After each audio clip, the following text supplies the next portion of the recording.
Noong panahon ng taggutom, may napulot akong isang batang babae. Ngunit pagkatapos ng 300 taon, sa malaking digmaan ng mga immortal at demonyo, ay siya mismong tumusok sa puso ko gamit ang isang espada, siya na naging demonyong soberano na. Tinapakan niya ang aking katawan na parang isang patay na aso. Shen Waian, noong pinahamak mo ako, naisip mo man lang ba na darating ang araw na ito?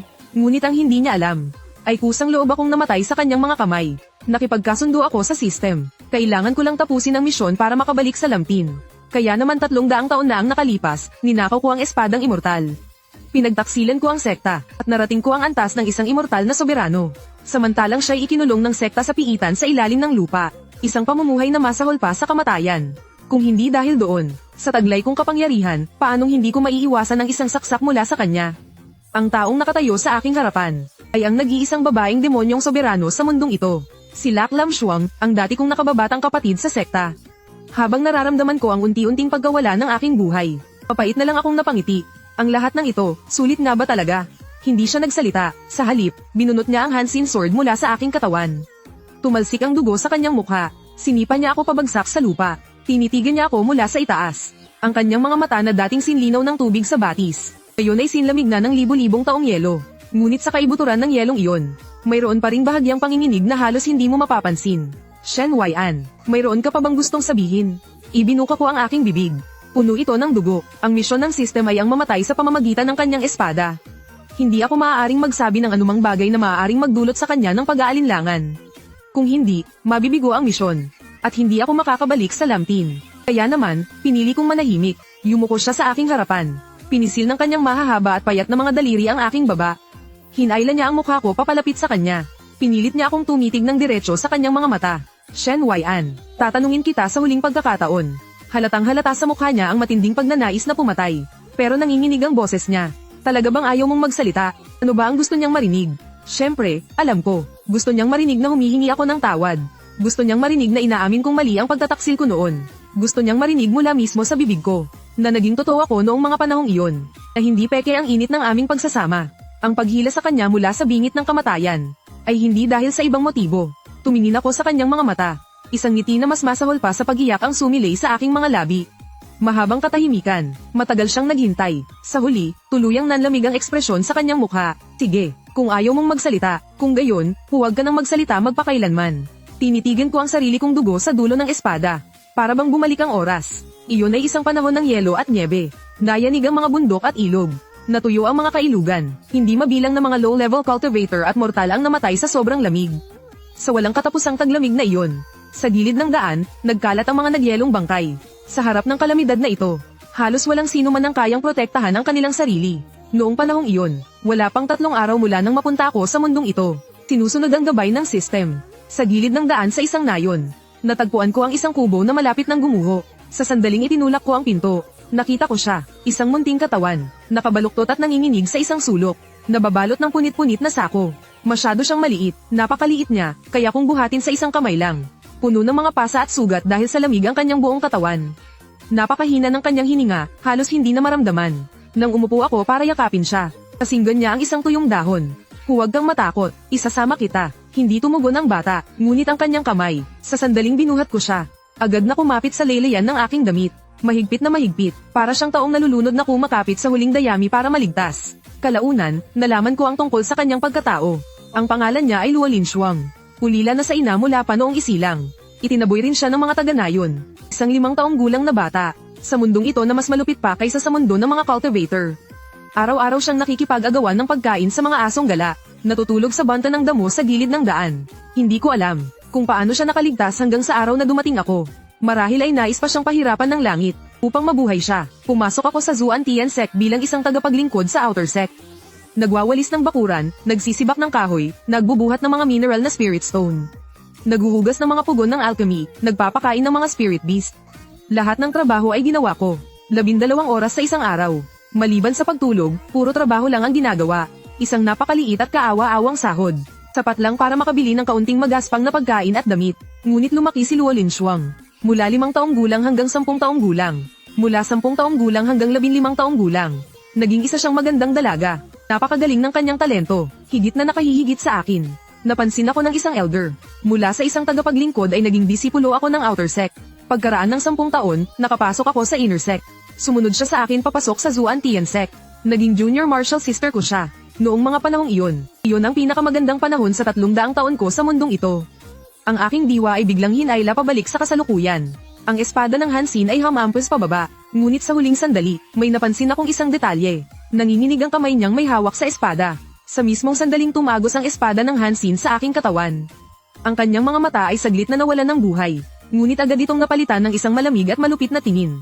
Ang aking katawan, nagsimulang maglaho sa gitna nitong madugong larangan ng digmaan. Sa aking likuran, ang tanging naririnig ay ang mga kaawa-awang sigaw ng mga nasa matuwid na landas habang pinapaslang sila ng mga demonyong cultivator. Bago tuluyang mawala ang aking paningin, ang huling imaheng nakita ko ay ang kanyang likod habang papalayo, nag-iisa, katulad ng 300 taon na ang nakalipas. Nakatayo siya sa tuktok ng Hantiyu Peak. Hinihintay ako sa loob ng isang buong araw at gabi. Aking bunsong kapatid, patawad. Ang 3 salitang iyon, sa huli, hindi ko pa rin nasabi. Ang panahon ay bumalik 300 taon na ang nakalipas. Ito ang ikatlong taon ko bilang inner disciple ng sekta ng Huyn Thin. Noong mga panahong iyon, ang cultivation ko ay umabot na sa huling yugto ng Golden Core. Sa mga disipulo ng aming henerasyon, isa na ako sa mga nangunguna. Huli na siyang pumasok sa sekta, pero mas mabilis pa sa akin si Laklam Shuang. Ngunit ang kanyang talento ay nangingibabaw sa lahat, pero mas mabilis pa sa akin si Laklam Shuang. Ngunit ang kanyang talento ay nangingibabaw sa lahat. Sa loob lamang ng ilang taon, naabot na niya ang kasukdulan ng Golden Core.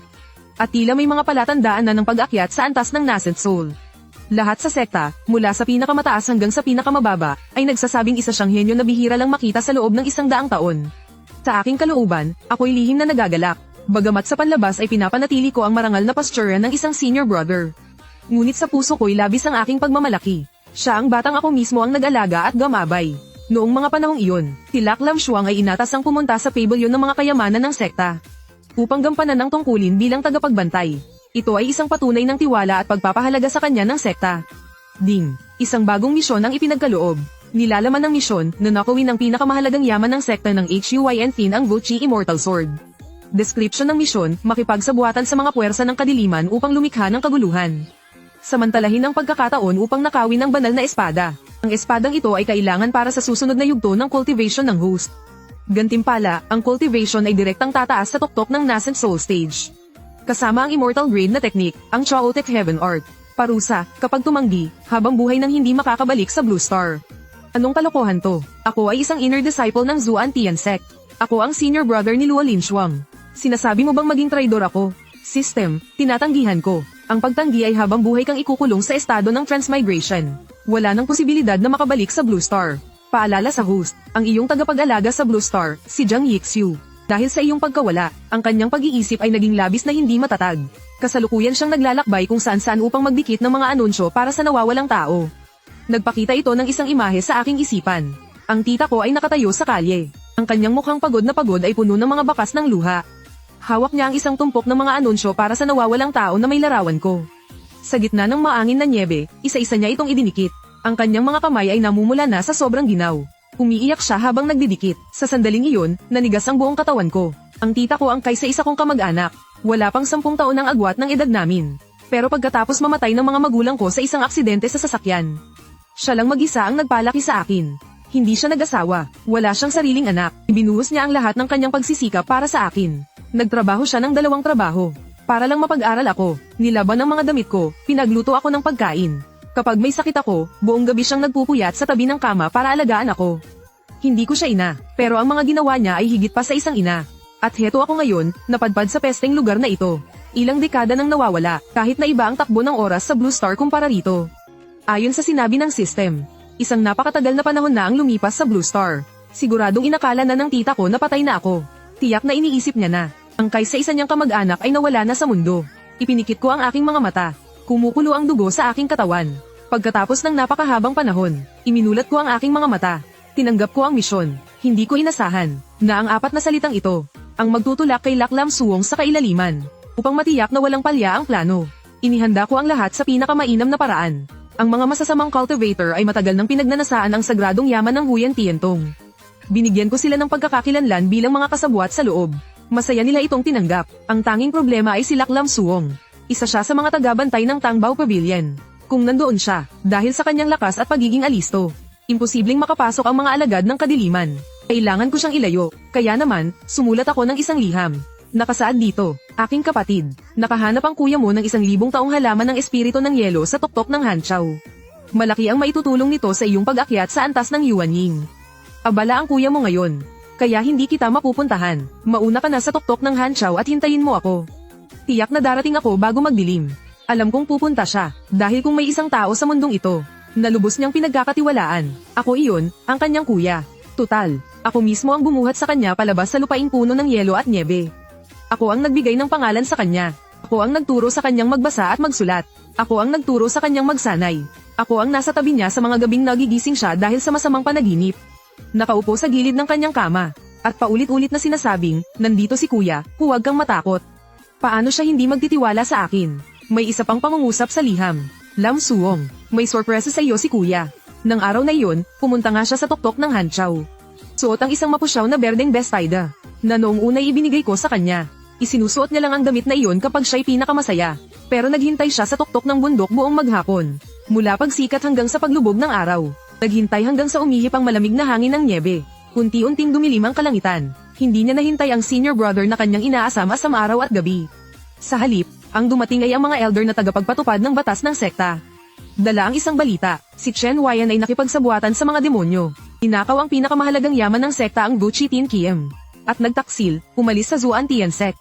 Lak Lam Shuang, ikaw ang tagabantay ng Taang Bausa. Pero kusa kang umalis sa iyong pwesto. Pinaghihinalaan kang kasabwat, si Lak Lam Shuang ay may malapit na ugnayan kay Chen Huayan. Siguradong matagal na silang magkasabwat. Huwag kayong magpadala sa kanyang anyo na parang napakataas at malinis. Malay natin, matagal na pala silang may lihim na ugnayan. Kumalat ang mga chismis, sinubukan niyang ipaliwanag ang lahat. Pero walang naniwala, kinundena siya ng lahat bilang isang taksil. Ikinulong siya ng sekta, hinugot ang kanyang mga litid at hinuberin ang kanyang mga buto. Ginamitan ng matinding pagpapahirap, sa loob ng madilim at mamasamasang piitan na iyon. Binali ang kanyang mga buto. Pinilit siyang uminom ng lason. Ginamitan ng ipinagbabawal na soul-searching technique. Pero nanatili siyang nagtitiwala sa kanyang senior brother. Sa mga gabing iyon ng pagpapahirap, labis niyang hinaanggad na masilayan ang anino ng taong itinuturing niyang liwanag. Pero sa bandang huli, wala pa ring dumating para sagipin siya. At ako, ang tunay na salarin, ay nasa libu-libong milya ang layo, gamit ang Gucci Tin Kiem na nakuha mula sa mga demonyo. Walang tigil na pinapataas ang aking cultivation level. Tinalikuran ko at pinagpapatay ang mga demonic cultivator. Matapos makuha ang immortal na espada, tinalikuran ko at pinagpapatay ang mga demonic cultivator. Nasiyahan ang system. Pagsapit ng 3 taon ng pagkakakulong ni Lak Lam Shuang, naglaho siya. Naglaho mula sa piitan. Hinalughog ng buong sekta ang kanilang teritoryo pero hindi pa rin siya matagpuan. Walang sino man ang nakakaalam kung saan siya nagpunta. Kung buhay pa ba o patay na. Hanggang sa lumipas ang 300 taon. Sa kontinente ng Lac Bien ay lumitaw ang kauna-unahang babaeng Panginoong demonyo sa kasaysayan na umabot sa antas ng banal na Panginoon. At ang pangalan niya ay walang iba kundi si Lak Lam Shuang. Siya ay malupit at walang awa. Pagkatapos niyang lumabas mula sa kanyang pag-iisa, ang unang bagay na ginawa niya ay ang paliguan sa dugo ang sekta ng Huayan Tin. Ang libu-libong miyembro ng sekta, walang ni isang nakaligtas. Pagkatapos noon, hinanap niya ako. At sa mga panahong iyon, ako naman. Dahil din sa tulong ng sistema, naabot ko rin ang antas ng banal na Panginoon. Nagtayo ako ng sarili kong sekta, at naging nag-iisang immortal na Panginoon ng alyansa ng matuwid na landas. Ang dalawang panig ng immortal at demonyo. Nagkasagupaan kami sa larangan ng digmaan ng mga immortal at demonyo. Ay nagkatapatan ng may pantay na lakas. Nagkasagupaan kami sa larangan ng digmaan ng mga immortal at demonyo. Pinaghiwalay ng libu-libong hukbo, pinaghiwalay ng karagatan ng dugo at malalim na pagkamuhi. 300 taon kaming hindi nagkita. Ganap na siyang nagbago. Ang dating munting batang laging nakasunod sa akin saan man ako magpunta. Ngayon ay isa ng ganap na babaeng Panginoong demonyo. Ang buong katawan ay nababalot ng demonyong enerhiya. Ang kanyang mukha'y kasing lamig ng yelo. Sa kabila ng 300 taon ng kanyang puot at pagnanasang pumatay. Nakilala ko pa rin ang mga mata niyang iyon. Iyon ang mga mata niya noong niyakap ko siya sa gitna ng isang bagyo ng niebe. Noong una niyang iminulat ang kanyang mga mata para tingnan ako. Natuklasan kong hindi pa pala ako tuluyang naglalaho. Hindi ako agad pinaalis ng sistema. O mas tamang sabihin, hindi ako agad pinaalis ng sistema. Binigyan niya ako ng huling 1 oras para magpaalam sa mundong ito. Ang huling misyon ay natapos na. Dahil kailangan ng panahon para tumatag ang kaluluwa ng host, bibigyan ng host ng 1 oras ng kalayaan. Pagkatapos ng 1 oras, ang host ay babalik sa planetang asul. Sa loob ng panahong ito, ang host ay iiral sa anyo ng isang natitirang kaluluwa. Hindi ako kayang makipag-ugnayan sa kahit anong buhay na nilalang. Ako ay nakalutang sa ere. Para akong isang tagamasid na hindi nakikita. Nakakulong sa mga huling sandali ng mundong ito. Nagwakas na ang dakilang digmaan ng mga immortal at demonyo. Nag-api ang alyansa ng mga sektang immortal. Mahigit sa kalahati ng mga disipulo ng matuwid na landas ang pinaslang. Ang mga natira ay sumuko, o kaya'y nagsipangalat, mag-isang umalis si Lam Shuang sa larangan ng digmaan, sakay ng hangin. Ngunit iisang lugar lang ang kanyang tinungo, ang Han Tiu Peak. Iyon ang mga guho ng dating sekta ng Huyn Tin. Isang sekta na nooy napaka-carengle at marilag. Ngayon naging isang wasak na lugar na pinaliguan niya sa dugo. Sa gitna ng mga gumuhong pader ay tumubo ang makakapal na damo. Ang dating aurang celestial ay napalitan ng nakamamatay na katahimikan. Nakatayo siya sa gilid ng bangin. Sa ibaba ay isang bangin na tila walang katapusan. Umaalon ang makakapal na hamog. Sa gilid ng bangin ay may isang puno ng pino. Ang katawan nito ay sintatag ng isang dragon. Isang lunti ang pino. Sa gitna ng lahat ng pagkawasak na ito. Ito na lamang ang tanging bagay na may buhay. Dahil ang punong ito ay kaming dalawa ang nagtanim. Iyon ang unang taon niya sa sekta ng Huyn Tin. Katatapos lang ng taglamig, katutunaw lang ng nyebe mula sa tagsibol. Nakapulot siya ng isang buto ng pino sa bundok, at patakbo siyang lumapit sa akin. Sabi niya habang kumikinang ang kanyang mga mata, "Kuya, magtanim tayo ng puno." Tinanong ko siya kung bakit gusto niyang magtanim ng puno. Sabi mo kasi, kuya, na ang puno ng pino ang pinakamatatag sa lahat. Hindi kayang itumba ng hangin at nyebe. Hindi kayang sirain ng kidlat at apoy. Gusto rin ni Lam Shuang na maging kasing tatag ng puno ng pino. Sige, naghukay kami ng butas sa gilid ng bangin sa Han Tiu Peak. Itinanim namin ang buto ng pino. Seryosong-seryoso siya habang dinidiligan iyon. Tapos ay kumuha siya ng isang pulang tali mula sa loob ng kanyang damit. At itinali iyon sa isang bato sa tabi. Sabi niya, isa raw itong tali ng kahilingan. Tinanong ko siya kung ano ang kanyang hiniling. Itinago niya ang kanyang mga kamay sa likuran. Bahagyang namula ang kanyang mukha. Hindi ko sasabihin sa'yo. At saka siya marahang bumulong ng isa pang pangungusap. Sa sobrang hina, halos hindi ko na marinig. Sana hindi iiwan ni kuya si Lam Shuang. Kapag lumaki na si Lam Shuang, siguradong pakakasalan niya si kuya. Makalipas ang 300 taon, ang binhi ng pino ay isa ng dambuhalang puno. Ngunit ang 2 taong nagtanim nito, ang isa'y naging panginoong demonyo na wawasak sa mundo. Ang isa namay naging isang kaluluwang unti-unting naglalaho. Pinagmasdan ko si Lam Shuang habang nakatayo sa harap ng puno ng pino. Iniunat niya ang kanyang kamay, at marahang hinaplos ang magaspang na katawan ng puno. Pagkatapos ay dahan-dahan siyang umupo. Umupo sa paanan ng puno. Mahigpit na niyakap ang kanyang mga tuhod. Sunod-sunod na pamatak ang malalaking butil ng luha sa kanyang pisngi, na bumagsak sa mga tuyong dahon. 300 taon, sa harap ng hindi mabilang na mga cultivator, ang panginoong demonyo na si Lam Shuang ay hindi kailanman pamatak ng kahit isang luha. Hindi siya umiyak noong pinahihirapan siya sa piitan ng sektang Zuan Tian. Hindi siya umiyak noong nilipol niya ang aming sekta. Maging noong patayin niya ako, hindi rin siya umiyak. Ngunit ngayon, sa harap ng tahimik na punong ito, umiiyak siyang parang isang bata, tulad noong siya'y 5 taong gulang. Nanginginig sa isang maliit na kubo, nang walang sino mang dumating para sa kanya. Nakatayo ako sa kanyang likuran. Iniunat ko ang aking kamay, nais na haplasin ang kanyang ulo. Ngunit tumagos lamang ito sa kanyang buhok. Walang anumang nahawakan. Shen Huyan, niloko mo ako. Ang naglalaho kong kaluluwa sa likod niya ay marahang nagsalita. Patawad, Lam Shuang. Hindi niya ako naririnig. Walang sino man ang nakakarinig sa akin. Sobrang gusto ko siyang yakapin. Gusto ko siyang yakapin ng mahigpit tulad noong mga bata pa kami. Paulit-ulit kong sinabi, nandito si kuya. Huwag kang matakot, pero hindi na ako. Ang kuya mo. Isa na lang akong naghihingalong kaluluwa na malapit ng maglaho. Mabilis na lumipas ang 1 oras. Unti-unting nagiging transparent ang aking kaluluwa. Oras na para umalis, bago tuluyang maglaho. Tiningnan ko siya sa huling pagkakataon.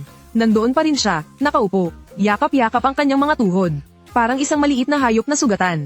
Nakayukyuk sa ilalim ng matandang puno ng pino kung saan naroon ang pinakamahalaga niyang alaala. Palem, Lam Shuang. Lumubog ang aking kamalayan sa walang katapusang kadiliman.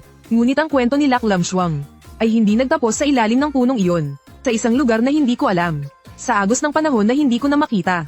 Umiyak siya ng napakatagal sa Han Shao Peak. Mula sa takip silim hanggang sa maging gabi. At mula sa kalaliman ng gabi hanggang sa bukang liwayway. Matapos umiyak, tumayo siya at pinunasan ang kanyang mga luha. At saka bumaba ng bundok. Nagtungo siya sa sektang demonyo. Ipinatawag niya ang isang elder.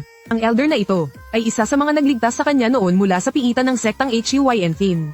Palaging iniisip ni Lam Shuang na nakatakas siya dahil sa kusang pagtulong ng elder na ito. Pero ngayon, nagpa siya siyang linawin ng lahat dahil may isang katanungan na laging bumabagabag sa kanyang isipan. Bakit nakipagsabuatan si Shen Huyan sa landas ng demonyo para nakawin ng espadang immortal? At pagkatapos, saktong-sakto namang iniligtas siya ng mga demonyo. Masyadong nagkataon, sa puntong hindi na ito maaaring maging aksidente. Nang ipatawag ang elder sa kanyang harapan, nagbago ang ekspresyon nito. Napansin niya iyon, gamit ang kanyang pandama bilang isang nasa antas ng Celestial Master. Ang biglaang pagbilis ng tibok ng puso nito, ay hindi may tatago sa kanya. May itatanong ako sa iyo. 300 taon na ang nakalilipas, ikaw ang nagligtas sa akin mula sa piitan ng sekta ng Zuantian. Kaninong utos iyon? Kamahalang demonyo. Ay iyon po ay desisyon ng inyong lingkod. Naisip ko lang po na ang kamahalang demonyo ay may pambihirang talento. Nagsisinungaling. Biglang napaluhod ang elder. Nanginginig ang buong katawan niya. Ang mga maliliit na kilos na iyon. Paano makakalagpas sa mga mata ni Luo Linshuang? Hindi niya binigyan ng pagkakataon ang matanda na magdahilan. Ang espiritual na kamalayan ng isang nasa antas ng Celestial Venerable. Direktang dinurog ang depensa ng kaluluwa ng elder. At pumasok ng direkta sa kaibuturan ng kanyang mga alaala. Pagsisiyasat ng kaluluwa. Ang mga alaala ng elder ay parang isang librong binubuklat. Nakita niya ang lahat, na bumubukas sa mismong harapan niya. Nakita niya ang lahat, nakita niya ang isang binatang nakaputi. Gamit ang sarili niyang dugo ng kaluluwa. Bawat patak ay naging mga selyo ng isang ipinagbabawal na forma sayon. Pilit na bumalat sa kamalayan ng elder. At ginawa siyang isang papel na sumusunod lamang sa utos. Sobra siyang pamilyar dito, ang mukha ng binatang iyon. Sobra siyang pamilyar dito, Chen Huayan. Nakita niya si Chen Huayan sa pamamagitan ng papel na ito. Na bumuo ng isang perpektong plano sa pagtakas. Ang oras, ang ruta, ang mga puwang sa pagpapalit ng bantay. Bawat isang hakbang ay sukdulan ng pagiging eksakto. Ngunit may nakita pa siyang higit pa roon. Higit pa sa kanyang inaakala. Nakita niya si Chen Huayan noong nasa antas pa lamang ito ng Nascent Soul. Hinahamon ng isang kalabang mas mataas ang antas. Isang sinaunang demonyong halimaw na nasa tuktok na antas ng Spirit Transformation. Nakipaglaban sa isang madugong sagupaan sa loob ng 3 araw at 3 gabi. Sa imahe, ang buong katawan niya ay basang-basa sa dugo. 6 na tadyang ang bali. Ang kaliwang braso niya ay halos mapunit na. Ang dugo mula sa kanyang noo ay tumatakip sa buong mukha niya. Halos hindi na niya maidilat ang kanyang mga mata. Ngunit tumayo pa rin siya. Paulit-ulit, sa bawat pagpapatalsik sa kanya ng halimaw. Nagngingit-ngit niyang ginagapang ang sarili palabas mula sa mga durog na bato. Hawak ang espada ng balahibong immortal. Pilit na tumayo ng paika-ika. Tila isang taong hindi kayang pabagsakin. Umungol sa galit ang halimaw. Ngunit dumura ng dugo si Chen Huayan. Habang may ngiti pa sa gilid ng kanyang labi. Yan lang ba ang kaya mo? Nasa loob pa siya. Kung hindi kita tatapusin, malalaman niyang nandito ako. Siya. Sino siya? Humigpit ang kamao ni Luo Linshuang hanggang sa bumaon ang kanyang mga kuko sa palad. Alam na alam niya kung sino ang siya na tinutukoy nito. Iyon ay ang sarili niya na nakakulong sa kailaliman ng mga guho. Nagpatuloy ang pagbuhos ng mga alaala. Nakita niya si Chen Huayan, matapos patayin ng halimaw, na bumagsak dahil sa pagod. Nakahandusay sa sariling dugo, walang malay sa loob ng kalahating araw. Pagkagising niya, ang una niyang ginawa, ay utusan ng kanyang tau-tauhan na burahin ang lahat ng bakas sa lugar. Walang itinirang kahit ano, may iba pa siyang nakita. Noong minsang tinambangan siya sa isang lihim na lugar, si Chen Huayan pala ang pumasok 3 araw bago pa man mangyari iyon. Ginamit niya ang kanyang enerhiya para sirain ang pinakasentro ng patibong. Ginawang isang simpleng takutan lang ang dapat sana'y tiyak na kamatayan. Ang sinaunang libro ng demonyong sining na akala niya ay nagkataon lang na nakita niya. Ay ginugol pala ni Chen Huayan ng 2 taon. Isinugol ang buhay para makuha mula sa isang ipinagbabawal na lugar. At ipinalagay sa kanyang tau-tauhan sa daan na tiyak niyang dadaanan. Noong inaabot niya ang antas ng pagkadyos at hinarap ang pagsubok ng panloob na demonyo. Si Chen Huayan mismo ang gumamit ng isang anyo ng kanyang kaluluwa. Para pasukin ang mundo ng kanyang isipan. At seluhin ang nakamamatay na atake para sa kanya. Ang naging kapalit ay ang lalong paglalim ng lamat sa ubod ng kanyang kaluluwa. Halos ikamatay niya noon din. Bawat eksena, 300 taon, isang buong 300 taon. Pinrotektahan niya siya mula sa dilim sa loob ng 300 taon. Sa bawat pagkakataong inakala niyang pinapaboran siya ng langit. Sa bawat pagkakataong inakala niya, na dahil sa sariling pagsisikap kaya niya nalampasan ang panganib. Sa bawat pagkakataong inakala niya, na sa wakas ay binigyan na siya ng tadhana ng kaunting biyaya. Lahat pala ay dahil sa kanya. Lahat pala ay dahil kay Chen Huayan. Ang lalaking kinamuhian niya sa loob ng 300 taon. Sinumpa at minura sa loob ng 300 taon. Ipinang akong papatayin gamit ang sariling mga kamay. Ay palagi palang nasa isang lugar na hindi niya nakikita. Ginamit ang sariling dugo at buhay para ihanda ang landas para sa kanya.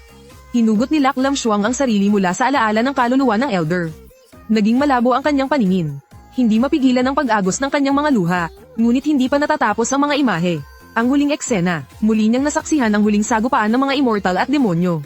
Nakita niya ang kanyang Hansin Sword, na tumagos sa dibdib ni Shen Huayan. Pareho silang nasa antas ng Heavenly Sovereign.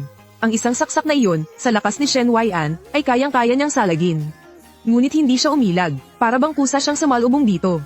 Sa katunayan, sa mismong sandaling bumaon ang dulo ng espada, malinaw niyang nakita ang pagkurbada ng mga labi nito.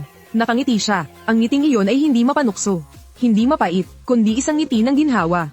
Tila ba sa wakas ay nabitawan na niya ang isang napakabigat na pasanin. Na para bang sinasabing, sa wakas, tapos na rin. Ang katawan ni Lak Lamshuang ay parang isang papel na naputulan ng tali. Napaluhod siya sa lupa, ginamit niya ang 2 kamay para takpan ang kanyang mukha. Bumaon ng malalim ang kanyang mga kuko sa kanyang balat. Damaloy ang dugo sa pagitan ng kanyang mga daliri. Ngunit wala siyang naramdamang sakit. Dahil ang kirot sa kanyang puso ay nilamon na ang lahat ng iba pa niyang pandama. Nanginginig niyang kinuha ang isang bagay mula sa kanyang storage pouch. Ang Gucci Immortal Sword. Iyon ang tropeyo na nakuha niya mula kay Shen Weian. Matapos maglaho si Shen Weian, ang espadang ito ay naiwan sa larangan ng digmaan. At pinulot niya. Noong una, inakala niyang isa lang itong sandata. Ngunit ngayon niya lang natuklasan. Isang simbolo ng kataksilan. Ngunit ngayon niya lang natuklasan na ang selyo sa katawan ng espada ay natanggal na. Dahil ang taong naglagay nito ay wala na. Pagkatapos mawala ng selyo, mula sa kaluluwa ng espada, may lumabas na isang hibla ng natitirang tinig. Mahina na parang kandila sa hangin, na maaaring mamatay anumang oras. Ngunit malinaw na malinaw niya itong narinig. Magaling ang ginawa mo, aking munting kapatid. Ito ang tadhana ni Kuya. Iyon ang boses ni Chen Weian. Paus at mahina, ngunit taglay nito ang lamang na kinasanayan na niya. Kailangan nang umalis ni Kuya. Papunta sa isang lugar na napakalayo. Pag-alis ko, alagaan mong mabuti ang iyong sarili. Ang daan sa hinaharap, kailangan mong lakarin ng mag-isa. Patawarin mo ako, Lam Shuang. Dahil hinayaan kitang magdusa. Unti-unting naglaho ang tinig. Ang kaluluwa ng espada ay bumalik sa katahimikan. Si Luo Lam Shuang ay nakaluhod sa lupa. Mahigpit na niyayakap ng dalawang kamay ang Yuzi Xian Sword. Na para bang yakap ang pinakamahalagang bagay sa mundo. Umiiyak siya hanggang sa manginig.